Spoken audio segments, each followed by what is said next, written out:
नमस्कार दोस्तों, मैं हूं अभिषेक और आज मैं बात करने जा रहा हूं कवि तुलसीदास द्वारा लिखी गई पद जिसका शीर्षक है तुलसीदास के पद।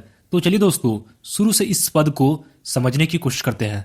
प्रस्तुत पद में कवि तुलसीदास जी ने श्री राम के वनवास जाने के बाद माता कौशल्या की हृदय वेदना का मार्मिक चित्रण किया है। माता कौशल्या श्री राम से संबंधित वस्तुओं को देखकर अपने पुत्र राम का स्मरण करती है और दुखी हो जाती है। वे श्री राम के बचपन के छोटे छोटे धनुष बाण को देखती है।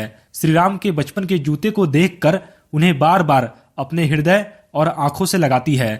वे यह भूल जाती है कि अब उनके पुत्र श्री राम यहाँ नहीं है और वे पहले की तरह प्रिय वचन बोलती हुई श्री राम के शयन कक्ष में जाती है और उन्हें जगाते हुए कहती है, हे पुत्र उठो, तुम्हारी माता तुम्हारे मुख पर बलिहारी जाती है। दरवाजे पर तुम्हारे सभी मित्र और छोटे भाई खड़े होकर तुम्हारी प्रतीक्षा कर रहे हैं। कभी कभी वे कहती है, भैया महाराज के पास जाओ, तुम्हें बहुत देर हो गई है। अपने भाइयों और साथियों को बुला लो और जो पसंद लगे वह खा लो।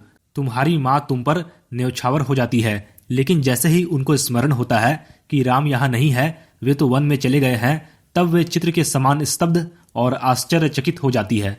तुलसीदास जी का कहना है कि माता कौशल्या की इस स्थिति का वर्णन शब्दों में नहीं किया जा सकता। उनकी दशा तो उस मोरनी के समान है जो प्रसन्न होकर नाचती रहती है, लेकिन जब अंत में वह अपने पैरों की तरफ देखती है तो वह रो पड़ती है। प्रस्तुत पद में माता कौशल्या श्री राम के वनवास जाने से दुखी है। श्री राम से संबंधित चीजों को देखकर उनकी व्यथा और भी बढ़ जाती है। राम जी के घोड़े की दशा उनसे देखी नहीं जाती और वे कहती है, हे राघव, तुम एक बार अयोध्या लौट आओ। एक बार अपने प्रिय घोड़े को देखकर फिर दोबारा वन की ओर चले जाना। जिस घोड़े को तुम अपने कमल रूपी कोमल हाथों से सहलाते थे, बार बार पुचकारते थे और जल पिलाते थे, वह घोड़ा तुम्हारे वियोग में दुखी है। माता कौशल्या आगे कहती है, हे मेरे लाडले राम, भला वह घोड़ा तुम्हारे बिना जीवित क्यों रहे?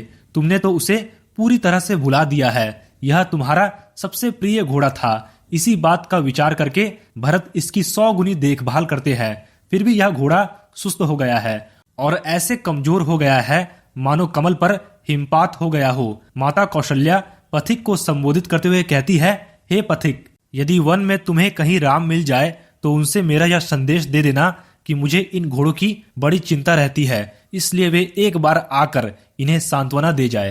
तो दोस्तों, इस वीडियो को लाइक और शेयर करके आप हमारा आत्मविश्वास बढ़ा सकते हैं और हमारे चैनल पर पहली बार आए हैं तो चैनल को सब्सक्राइब जरूर करें। धन्यवाद।